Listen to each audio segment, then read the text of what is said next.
Thank you again, Palmer, for joining us, and I hope everybody can hear us. So the first question, I guess everybody knows the Oculus story, but tell us why, after Oculus got purchased by Facebook, what was the driving factor for you to want to come back to Orange County with your new venture?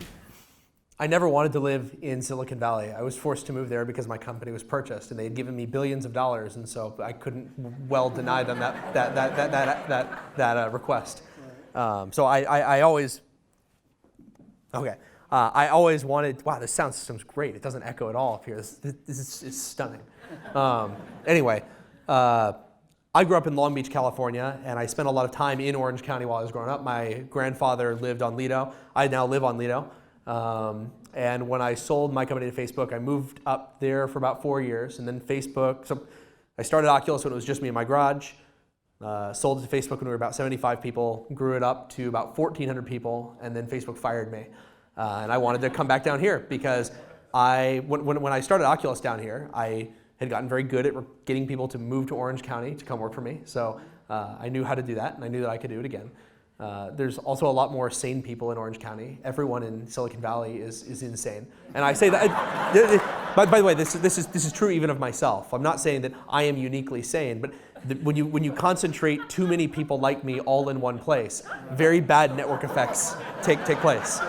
So it's a bizarre place with a bizarre culture, and I had to escape to a place that had. We were talking earlier about the problems with high cost of living in Orange County, how it drives people out. Silicon Valley is so expensive that I sold my company for $3 billion, and then when I moved up, I had to live with 10 other people.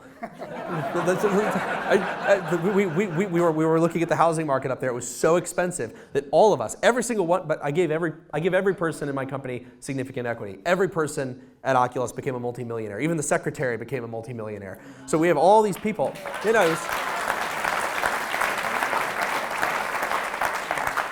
If you're starting a business, you should do it too. There's the feel-good part, and then there's the fact where everyone works way harder when they know that their success is deeply tied to the company. So a secretary who's paid based on how well she keeps the schedule is not going to be as motivated to work hard as someone who is getting paid based on how well the entire company does. Anyway, when we moved up there, we all lived in one home because it was so ludicrously expensive down here. So Orange County, yes, it is expensive, but we can compete very effectively with Boston and Silicon Valley, and most of the Bay Area and New York and places like that on cost of living, on cost of office space, on the regulatory climate, on the hiring climate. It's a good place to be. Well, that's great. We're happy about that. So when you think about why businesses grow and flourish up in Silicon Valley, what does Orange County need to do to create its own identity that allows us to excel? The most important thing that Orange County needs is a really good, broad and diverse job economy in the tech space. Orange County has done a good job of this in the medical technology space and the biotechnology space. Everywhere else, it's terrible. It's very, very difficult to get certain types of engineers to move here because there's only a couple companies they can work for, and they know that if it doesn't work out for them, they're going to have to move again back to some other place. For example, computer vision engineers. It is exceedingly difficult to hire good computer vision engineers because if they're living in Austin or in San Francisco or in New York, they know that if the company they're at doesn't work out, whether it's a small company or a big company, whether it doesn't work out because they don't like it or because of office politics or whatever it is, they know there's some other place that will hire them the next day. And that's not the case in Orange County. People, they say, hey, I want to come work for you, but if it doesn't work out for whatever reason, I'm going to have to move all over again. And so I can't put roots down, I can't buy a home, and that's what I want to be doing. So it is a really, really painful cycle that I'm trying to work with a few other companies to try and break. And that includes established companies that have large teams elsewhere that are doing computer vision work, autonomy work, and I'm trying to get them to move some of their offices to Orange County. So talk to us about Anduril and why you chose to start a company that was going to work with the military and why you're so passionate about it. So before I started Oculus, I worked in an Army funded research and development lab on post-traumatic stress disorder treatment using virtual reality exposure therapy. So the idea was that rather than drugging up vets who were struggling with PTSD, you could do guided exposure therapy where you would put them into virtual recreations of environments they find difficult to cope with. In this way, you could train them over time how to mitigate their threat responses and learn how to deal with these things in a private setting. And while I was doing that work, I became very interested in military technology and mostly how bad it was. It was a nightmare. I mean, the procurement process was insane. Everything was old. You couldn't get anything new. It's hard to call it anything but profiteering happening left and right. We were forced to work with all these vendors who knew how to play the game, not how to make technology. And so that stuck with me as I was at Oculus. And as I kept up with global events and as I also kept pace with what's happening in Silicon Valley, I realized something really scary was going on. The major defense companies, and no offense if you work in a major defense company, but I'm going to be real here. The major defense companies in the United States no longer have the best and brightest people in technology. They have some set of them, but by and large, the smartest people are going where the money is and where the impact is. They feel that they can do more and make more if they're working on social media apps and advertising optimization and search engine optimization. Problems that really are not going to matter in the long run, but they make a lot of money right now. So you have defense companies that work on defense but don't have a lot of the best people. And then on the other side, you have these companies like Apple and Google and Facebook, and they have incredible reservoirs of tech talent, but they refuse to work on national security problems, which is actually unique in the history of the United States, that the companies with the largest market caps refuse to build specialized technology for the military. So you have people who will but can't, and people who can but won't. And I decided that I really wanted to make a company that worked in that space so that I could get better people working on stuff. So that's why I started the company. And so you've got that perception up in Silicon Valley that they're not interested in that. We've seen examples in the newspaper. When you're trying to... Well, Silicon Valley companies are not American companies, and they'll tell you this every day. They'll say, we're a global company. We're part of the global community. And when you have a company that is majority non-US citizen with the majority of their employees all over the world, that's only kind of the reasonable reaction. I mean, I don't, how many people are familiar with when Google pulled out of Project Maven? Did anyone hear about that? So quite a few people have heard about this. So Google was working behind the scenes with the US military on an AI project, and then the media found out, and Google all of a sudden got cold feet and pulled out, which, by the way, was exactly what a bunch of people in DoD said was going to happen, and that's why they shouldn't trust Google. So way to prove those guys right and win another point for the incumbents. But the biggest problem is there was all this media around, there's 3,000 Google employees that signed this open letter saying that they're going to quit if Google doesn't stop working with the US military. Well, a large number of the people who signed that letter are not even US citizens. Like you have Chinese nationals working in the Google London office signing this letter. Of course they don't care if the United States has good military technology. Of course they don't mind if China has better technology. They're Chinese. They're not in the United States. And so they're not going to have any loyalty here. So we need to realize that these big tech companies don't think of themselves as American companies. And in history, that is also unique. I mean, can you imagine going back to any major conflict and looking at all the top companies in America and saying, hey, are you an American company? Do you want what's best for America? And they say, well, we're a global company. We want what's best for the whole world. So you're it's stuff like this that got me really terrified.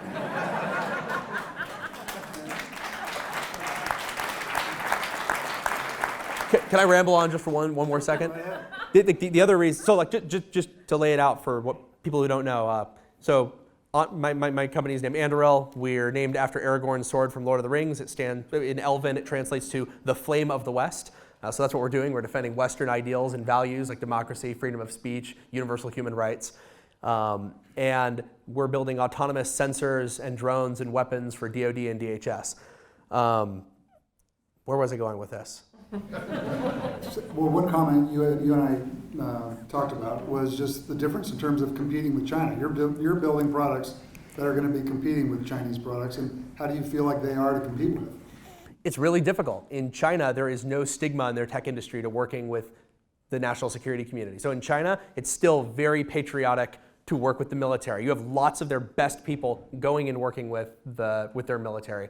On top of that, the Chinese government has an advantage, at least in the short term, in that their government is able to force any private company to do technology transfer to their military labs and military manufacturing facilities. So there's no such thing as refusing to do work with the Chinese government. And in the United States, it's good that our companies have that freedom, but they really should not be abusing that freedom. And China is really, really smart. They're not just fighting this war on the traditional front where you're like, oh, they have aircraft carriers and fighter jets and all that. They're fighting this war on the trade side. They're fighting this war on the culture side. One of the craziest things that China does is it uses targeted investments, which are made by the Chinese government through quasi-private entities, into Hollywood films. And what they do is they invest in all these films, and then they ensure that none of these films portray China in a negative way. China is always a good guy. They're this, they've got the ancient wisdom, but also the modern science. And that's why that's all you'll see of China in Hollywood these days. I mean, like that's why Iron Man had to go to China to get surgery. When was the last time you heard of somebody going to China to get surgery? And so they're fighting this war on multiple fronts, and people in the United States largely don't realize that. So talk to us about what you've learned so far about doing business with the government, and talk to us a little bit about how venture capital really has it in our country flowed to companies that are doing business with the government, and how we might be able to change that going forward.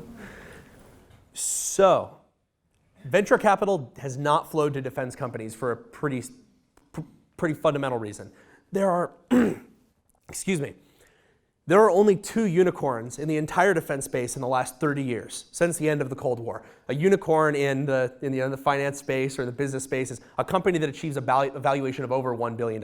There's only 2 of them in 30 years. There are dozens of entertainment companies that have done the same, dozens of biotech companies, dozens of fintech companies, even almost a dozen automotive companies that have done this in the last 30 years in the US. Only 2 in the defense space. One of them is Palantir, which was founded by Peter Thiel. The other one is SpaceX, which was founded by Elon Musk. And as much as I like SpaceX, they're not really a defense company in that, yes, their biggest customer is the United States government, but that's more incidental on their way to Mars. They didn't start out to be a defense company. Now, those are the only 2 defense companies that have achieved a unicorn valuation in 30 years. And guess what? Both of them were founded by billionaires. What's the joke about the best way to become a millionaire doing something? Start as a billionaire. And there are other billionaires who have entered these spaces and lost a lot of money doing it too. So venture capitalists at their core tend to be pattern matchers. And they say that they're looking for things that are different. They say they're looking for things that are truly unique, but it's not true. They're actually looking for things that are mostly the same and a little bit different. They don't want to invest in things where they're like, venture capitalists don't go around and say, you know what I'm looking for? A business that's run in a bizarre way, by bizarre people on bizarre ideas that have never worked before. You can have one bizarre thing. You can have a bizarre founder, you can have a bizarre business idea, but it mostly needs to be pretty samey. And so venture capitalists look at the defense space. They say, I'm not going to invest in a new defense company. That space is owned by the incumbents. You can't succeed. And you say, oh, but what about SpaceX and Palantir? They say, SpaceX doesn't want to be a defense company, and they won't be eventually. And Palantir was founded by an ideological billionaire who doesn't care about making money. So he happened to make it work. That's not a good space. So that's one problem. We need to have better successes. This is something the government can do a better job in. The government does a very good job of, if you're familiar with the way that defense contracts works, they're not handed out on a purely meritorious basis. I mean, the DoD will say, we're going to hand out this contract to Boeing rather than Northrop because we want to preserve our manufacturing base and our security base. And that has some merit, but maybe you should occasionally give it to companies that have not yet succeeded. Otherwise, you're going to guarantee that there's never any new entrants and that you never have the private sector investing a few dollars for every dollar the military puts in. Thanks. One more quick thing. So the way that I bypassed this was just I copied what the other guys did. Anduril is we're a defense products company, not a defense contractor. So the government doesn't pay us to make what we want. They don't set our timelines. They don't set our deliverables. We decide that we're going to build something. We talk to our customers, or we talk to the people we hope will be our eventual customers in an agency about what we're building. And then we have to use all of our own money to build it. So we choose what to build, how to build it, how we're going to spend our money when it's done, and then we sell it to the government. That means we're taking on enormous risk. I'm spending enormous amounts of money fronting projects that it would be nice if the military would help us front. But that's how you can short circuit this whole system. The problem is it's not available to most people. I mean, I get asked by students and younger entrepreneurs, how do I get in the defense space? I say, make $1 billion first, and then you can lose as much money as you want. Well, tell us how Anduril's doing on its path to be the 3rd unicorn then in the aerospace and defense space. Like broadly or specifically? Well, specifically, we raised our last round at a $242 million valuation, so we're 1/4 of the way there. More broadly speaking, we have a lot of customers, we're getting a lot of traction. We started out doing security towers along the border with Customs and Border Protection and Department of Homeland Security. We've expanded into doing a lot of work with the US Marine Corps, so we're deployed along Camp Pendleton, Quantico, and some other places. Basically, it's a system that uses radar, visible spectrum imaging, infrared imaging, and a few other sensor types to create about a 2-mile bubble around an area, and it tells you everything that's in it, totally autonomously. So it tells you where all the people are, where all the drones are, where all the vehicles are, where all the animals are, usually filter out the animals, where all the plants are, usually filter out where all the plants are, because you don't really care. But I mean, the idea is based, if anyone's familiar with the Iron Dome system in Israel for protecting against missiles, we're basically trying to build really, really small iron domes that can fit onto a vehicle or a person so that you can protect, instead of an entire country, just a few square miles. And is there any, you have any thoughts on what the government can do, your customer do, to make the markets more open for private companies to come in that aren't so fully capitalized? What's your thought? Yes, the number one thing that the DoD can do is start doing more contracts where they describe, based on a descriptive basis rather than a prescriptive basis, saying, here's our problem, figure out how to solve it, prove the performance of your solution, and then we'll pay you for that. Right now, a lot of it is, we, the bureaucrats, have identified a problem. And we, the bureaucrats, then sat in a room with a bunch of DC think tank people, and we've come up with what we believe the solution is. Now we will pay people who will bid on how well they can build that particular solution. And that has crippled our innovation and made it very difficult, even among the new defense companies, to compete. Because if you have 100 drone, let's say you have 100 drone companies that are all competing for some contract, they're often being told by the government, this is how you're going to build the drones. You have 100 companies basically doing the same thing and just wasting their time doing overlapping work. What the government should be doing is saying, here's what we want. The contract is going to be for a drone that can do X, Y, and Z. You figure out how to do it, and we'll buy the one that can meet those requirements the best. And we do some of these contracts. I don't want to make it seem like this is a totally new idea. We just need to do more of that. Our government has the tools. We used to do things like this all the time. We used to be very, very fast, and we've let a lot of that go by the wayside. So give us a little background on the, how you're building Andrill. What, you're trying to operate in a very entrepreneurial way. What are you finding the most important things to try to attract in terms of the people you're bringing on your team? The most important thing. Oh man, that's really hard. That's one of those like business school questions, isn't it? I mean, You must be here at business school. I'll just be totally honest. What am I looking for the most in a candidate? It's somebody I already know that I've worked with in the past, or someone I trust has worked with in the past. Because there's nothing you can do in the interview process when you're looking for a person to really know if they can actually do it, and if they are not a huge pain in the ass to work with. You can try. But it's so much better. Like if you go to, what I do is I go to each of my employees. I say, who are the 2 people that you most want to work with? Then I'm not even saying, here's our open job roles. Who do you know for this role? I'm saying, who are the 2 people you want to work with the most? And then you just hire those people. And if you do that across the board, you can't be stupid about it. They can't be like, oh, I've got 2 web designer friends. They're like, great, we're gonna hire 50 web designers. But if you do it within reason, that's how you get good people, is good people who have proven themselves in your network before. Now, I know that puts new grads at a bit of a disadvantage. I can already hear the gears spinning and people will say, well, I haven't done any work before. And that's why you can't really apply that. Like, I would rather, for senior people, I'd rather hire people I know can do it. And then I have a lot of risk left over that I can use for internships and for junior employees and people who are going to take a little more guidance to get into the workforce. At Facebook, we would only give internships to people who had not graduated because we wanted to indoctrinate people in doing work exactly the way we wanted them to before they're polluted by other companies. That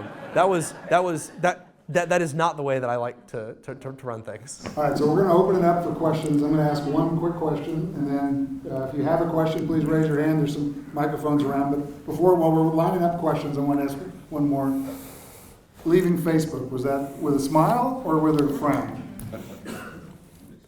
I was terminated without cause, and California is an at-will state. And also, I'm a fiscal conservative and a social libertarian. So a lot of people say, well, Palmer, you were It's just so people to know, I was fired after being put on leave for 7 months after I gave $10,000 to Trump. So some people are like, Palmer, aren't you upset that you were fired for your politics? And it's really easy for me to be angry, but at the same time I say, I should have the right to sign a contract that allows them to fire me for my politics. I should have the right to sell my company to somebody and have them fire me for any reason. They could just not like my shirt and fire me. That should be totally fine. And so, I did not leave with a smile on my face, but I left with a good level of understanding of how things should be. Right. Look, if someone gives you a few $1 billion for your company, they can do whatever you want. We'd all like to have that problem. Can you imagine me on the other side of that? Some young punk's like, you can't fire me. Okay, question. There in the front. So I have a two-part question. The first part is, how do you compete with the incumbents where their major competitive advantage is their Washington lobbyists? They have dozens of them poking the holes and getting the contracts. Part two of that question is, what are your thoughts on DARPA, In-Q-Tel, and some of the more recent corporate innovation labs that your competitors have set up? Okay. Hang on, I started thinking about the second one. What was the first one? Remind me. What was it? Lobbyists to you, not me. Lobbyists. Okay. So remember when I said you can't be too strange? That's a great example. Like, you have to play the game. Like, we have our own team of lobbyists, and we hire external lobbyists, and we have internal ones, and we spend a lot of time educating Congress on what we're doing and making sure that they know how great it would be if we were able to do the things that we're doing. And you have to go toe-to-toe with those guys on that. You can't live in an idealistic world where you say, I'm going to break down the incumbents. I'm going to do that by making sure they don't know who I am and that I never play into their system of whining and dining the lobbyists. That's just what you do. The biggest way that we're able to compete with them, like, we basically have to meet them on the lobbyist side, and then we have to do things that they can't do. We can move faster, we can take more risks, and a lot of times these big contractors, they are pursuing cost-plus contracts where the government is paying them per hour with some fixed amount of profit on top. And so if you go into a government agency and you say, hey, we are going to do all the R&D on our dime, we're going to test it on our dime, and then we're just going to sell it to you as a completed off-the-shelf product. There's actually a lot of government interest in that, and it's very rare for that to come out of Lockheed or Northrop or Raytheon. Those guys, they do have internal research and development efforts. Very rarely do they go all the way from concept all the way to the thing is made and sitting on a shelf and ready to go. So having stuff ready on a shelf costs me a lot of money, but it's also how you then kind of bypass all that other stuff. And then the second one was DARPA and In-Q-Tel. DARPA is calcified and not useful anymore. In-Q-Tel is really, really good. They were a small investor in us early on. They can help people get clearances faster. They can help connect small defense companies with people who have, I guess if I'm a defense company that has a certain technology, they're very, very good at finding the problems in the government that need those types of solutions. And I'd say they provide a ton of value, so I'm a big fan of In-Q-Tel. For people to know, the In-Q-Tel is basically the CIA's investment branch, and it's really interesting because as a venture capitalist, they've done extraordinarily well. And they're not allowed to make money because they're the government. They have to reinvest it all. So they keep just making these giant piles of money and then reinvesting it into small defense companies. And I think In-Q-Tel is fantastic. Oh, and DIUX, which is the Defense Innovation Unit. Well, no, it's DIU now, right? They got rid of the X. I think they should have kept the X. It was Defense Innovation Unit Experimental, and they got rid of the X because it became like a real thing, but I think it made it sound much cooler. Anyway, that's kind of a cool DoD outpost in Silicon Valley where they do a lot of the same stuff In-Q-Tel is doing. They can help connect good technology with good problems. If you're starting a defense company, you should definitely talk to the DIU guys and the In-Q-Tel guys. Okay, they're in the back.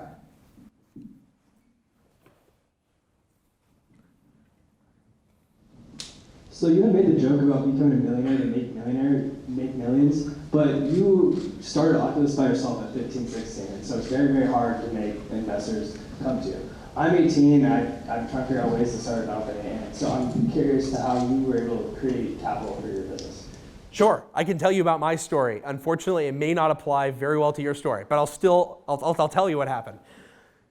I did not get into virtual reality because I thought it was going to make money. I was 16 years old, and I love science fiction, and I love virtual reality. And I spent all of my time playing video games and working on VR technology in my garage, and then when I got kicked out of the house by my parents, in a camper trailer. So when I started Oculus, I had dropped out of college and was doing nothing and was working on VR in a camper trailer. So that not usually a great place to start.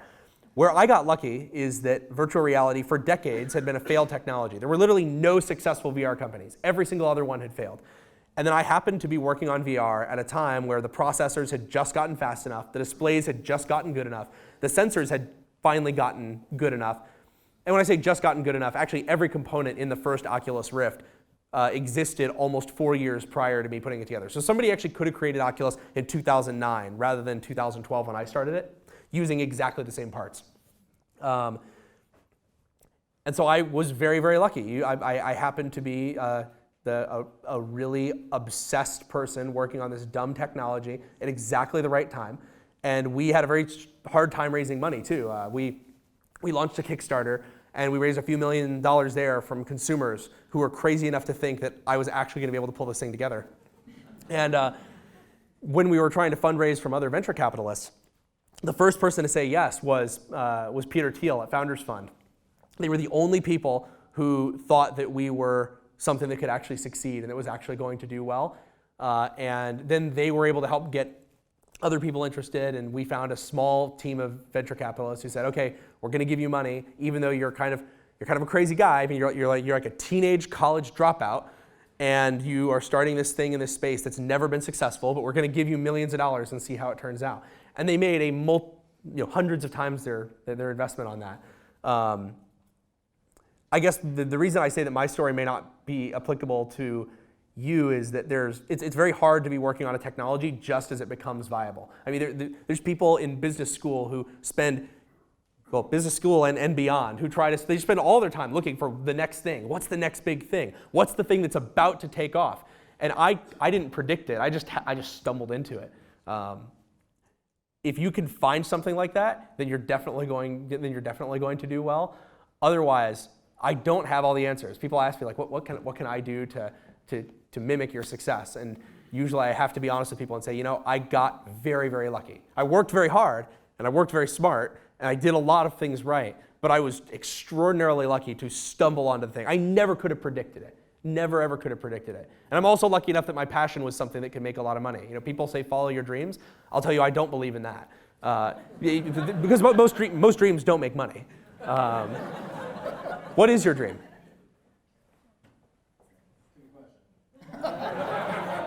If you can find one that provides for a family and can keep yourself under a roof, then that's probably better than art. Who else has a question? Here in the back. While they walk them, I'm going to tell a short anecdote. When I was at Facebook, there was always this debate where the artists would complain publicly on the internal boards and say, oh, it's so unfair that we're paid less than the engineers. It's almost as if you value us less.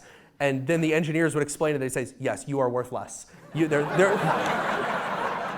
mean, but like the thing is, there's a lot of people who want to do art, and there's not as many companies that want to hire them. And so there's a reason people are lawyers. Nobody wants to be one. And it makes a lot of money if that's the case. There's probably only a few lawyers in this room, but people would not be a lawyer if it paid as well as an artist. I don't think. I agree.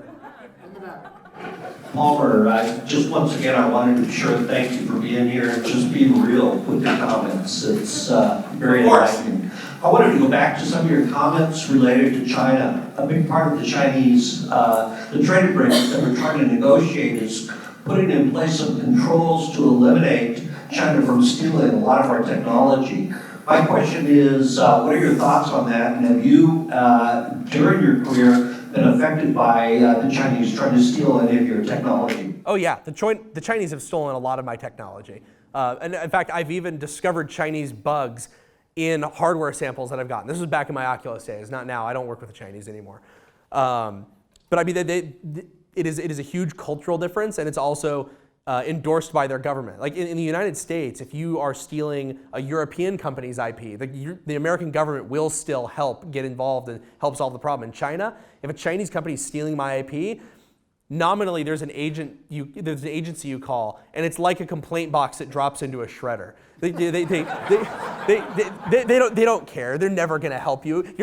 You're telling them, like when you call those agencies in China, you're basically saying, hey, let me tell you how you got caught so you cannot get caught next time. So I don't know how to solve that problem. I know one thing that people can do at their own companies if you're concerned about Chinese influence and about the Chinese taking your technology. One, like have good cybersecurity. Don't let them break into your network. You just follow industry standard best practices and it won't happen. The other thing is that patents are just Chinese instruction manuals. So when you patent something, you're telling them, here is how the Chinese are going to copy my invention. And here's exactly how they're going to do it. And you're never going to protect yourself. You'll never enforce the law against them. And even if you try, you'll bankrupt yourself in the process. So I patent almost nothing. I keep it almost all as a trade secret. And you say, you know what? I'm going to keep it to myself. And if it is really so valuable, then I'm definitely not going to put it into a piece of paper and tell everyone else how to do it. And you have to think about these things in the defense space because patents I'm not against patents. Like patents are great for, let's say, medicine, where they allow you to patent something that you've put billions of dollars in research into and then get value out of it in most of the developed first world. Now, China's still going to rip you off, but you'll make plenty of money in Europe and Canada and South America and America and the nicer Asian countries. But when it comes to defense, we don't really care about competing with Germany or Canada. It's all about competing with China. And so patents don't make any sense when you're handing away your competitive advantage to your biggest adversary. The current trade agreement, it sounds like you believe it's an important component within the agreement. Honestly, I think this trade agreement is totally going to fail to do anything about that particular problem. I'm hopeful, but I'm baselessly hopeful. I have no reason to believe that it will work. I do think, I'm generally a believer in free trade, but what we have is not free trade. We have people in China who are they're so restrictive. They say, we're going to come into your markets, we're going to invest in your movies, we're going to invest in your media, we're going to invest in your social media. Oh, but we're not going to let any of your shit into our country. And by the way, this is not just true of China. I'm an equal opportunity hater here. I have German friends who tell me, I argue with them about German tariffs on American cars going to Germany. We give tiny tariffs coming over here, huge tariffs if we want to sell a Mustang to a German guy. And they say, oh, well, the reason we don't buy American cars is because German cars are so good. And I say, they're so good, why don't you get rid of the tariffs? See what happens. I think it should at least be even on both sides. Got a question over here.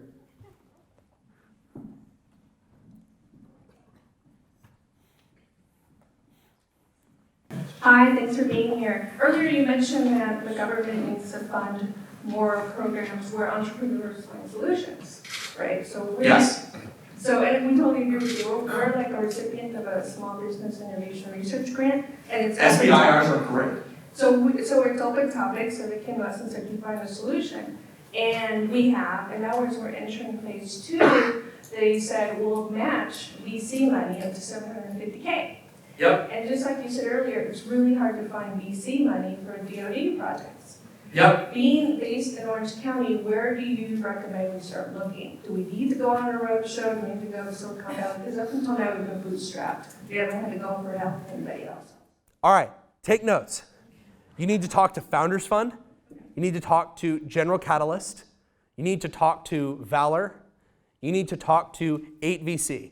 Those guys are doing investment in defense stuff, and they think that this is an area that is important. They think that it is an area that is reliable. They think that, largely speaking, this Silicon Valley bubble is going to collapse, and that left behind are going to be the industries that actually create value. And defense is one of those. So definitely talk to those guys. Definitely worth doing a roadshow to talk to those guys.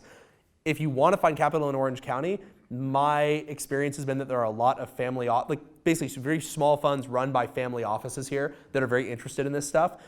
You're going to have to find people who are interested for ideological reasons rather than purely monetary reasons. Because again, investors are pattern matchers. They're looking for things that mostly fit the pattern with a little twist.